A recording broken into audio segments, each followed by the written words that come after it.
Perkenalkan, kami dari kelompok 5 yang beranggotakan saya sebagai Surya Maulana Hermansyah. Saya Elisa Nursia, saya Dini Kusmalastari, saya Nur Halisa, Saya Gusti Muhammad Kadi. Perkenalkan, saya Surya Maulana Hermansyah. Di sini saya akan memaparkan materi dari definisi dan pengertian bahasa. Definisi dan pengertian bahasa menurut para ahli. Pertama, Menurut Tarigan, bahasa adalah suatu sistem sistematik sekaligus generatif.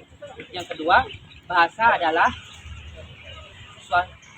seperangkat lambang-lambang manasuka atau simbol-simbol arbitrer.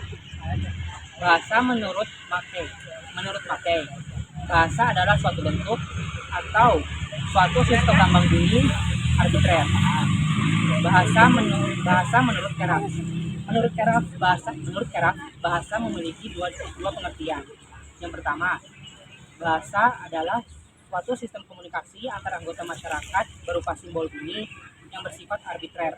Yang kedua, bahasa adalah alat komunikasi yang menggunakan simbol-simbol vokal yang bersifat arbitrer. Bahasa menurut Walija, bahasa adalah komunikasi yang paling lengkap dan efektif untuk menyampaikan ide, maksud, pesan, perasaan, dan pendapat kepada orang lain. Bahasa menurut Wibowo, bahasa adalah sistem simbol bunyi yang bermakna dan berartikulasi atau dihasilkan oleh alat ucap yang bersifat arbiter dan konvensional, yang dipakai sebagai alat berkomunikasi oleh sekelompok manusia untuk melahirkan perasaan dan pikiran. Bahasa menurut Owen, bahasa dapat didefinisikan sebagai kode yang diterima secara sosial atau sistem konvensional untuk menyampaikan konsep melalui penggunaan simbol-simbol yang dikehendaki dan kombinasi simbol-simbol yang diatur oleh ketentuan. Bahasa menurut Sujono, bahasa adalah suatu sarana perhubungan yang sangat penting dalam hidup bersama. Bahasa menurut Santoso, bahasa adalah rangkaian bunyi yang dihasilkan oleh alat ucap manusia secara sadar. Bahasa menurut Syamsuddin ada dua pengertian bahasa. Yang pertama, bahasa adalah alat yang dipakai untuk membentuk pikiran dan perasaan, keinginan dan perbuatan-perbuatan, alat yang dipakai untuk mempengaruhi dan dipengaruhi. Yang kedua, bahasa adalah tanda yang jelas dari kepribadian yang baik maupun yang buruk, tanda yang jelas dari keluarga dan bangsa, tanda yang jelas dari budi kemanusiaan. Bahasa menurut Panggabean. Menurut Panggabean, bahasa adalah suatu sistem yang mengutarakan dan menyampaikan apa yang terjadi pada sistem salah. Fungsi-fungsi kebahasaan. Para pakar memiliki interpretasi yang berbeda-beda tentang fungsi bahasa. Menurut kajian linguistik, bahasa melihat bahwa bahasa berfungsi sebagai sarana menyampaikan pikiran, perasaan, dan emosi.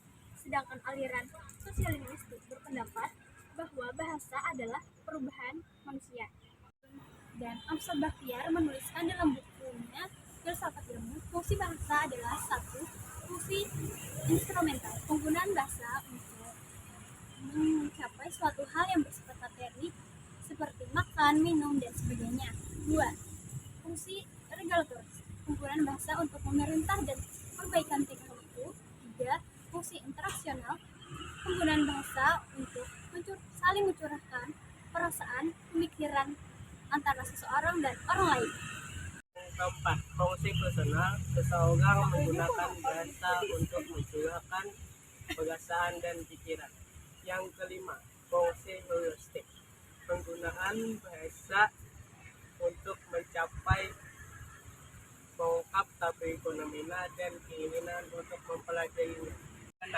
Fungsi imajinasi, penggunaan bahasa untuk mengungkapkan imajinasi seseorang dan gambaran tentang misteri seseorang dan tidak sesuai dengan realitas.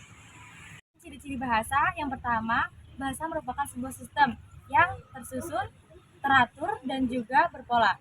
Yang kedua, bahasa berwujud lambang. Yang ketiga, bahasa berupa bunyi. Yang keempat, bahasa bersifat arbitrer atau manasuka. Yang kelima, bahasa itu bermakna. Yang keenam, bahasa itu konvensional, hasil dari ketermufakatan suatu kelompok. Yang ketujuh, bahasa itu unik. Yang kedelapan, bahasa itu universal. Yang kesembilan, bahasa itu produktif.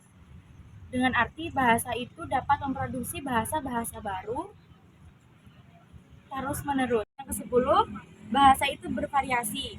Dapat kita lihat di berbagai daerah terdapat banyak sekali ragam bahasa. Yang kesebelas, bahasa itu dinamis, yang artinya bahasa itu dapat bergerak dan juga menyesuaikan diri dan beradaptasi dalam berbagai keadaan. Yang ke-12, bahasa itu merupakan alat komunikasi sosial, yang dimana semua manusia berinteraksi menggunakan bahasa. Yang ke-13, bahasa itu identitas dari penuturnya. Kita dapat mengidentifikasi seseorang melalui bahasa. Yang ke-14, bahasa itu manusiawi, yang dimana bahasa itu hanya digunakan oleh manusia. Dari kelompok kami, terima kasih atas perhatiannya. Wassalamualaikum warahmatullahi wabarakatuh.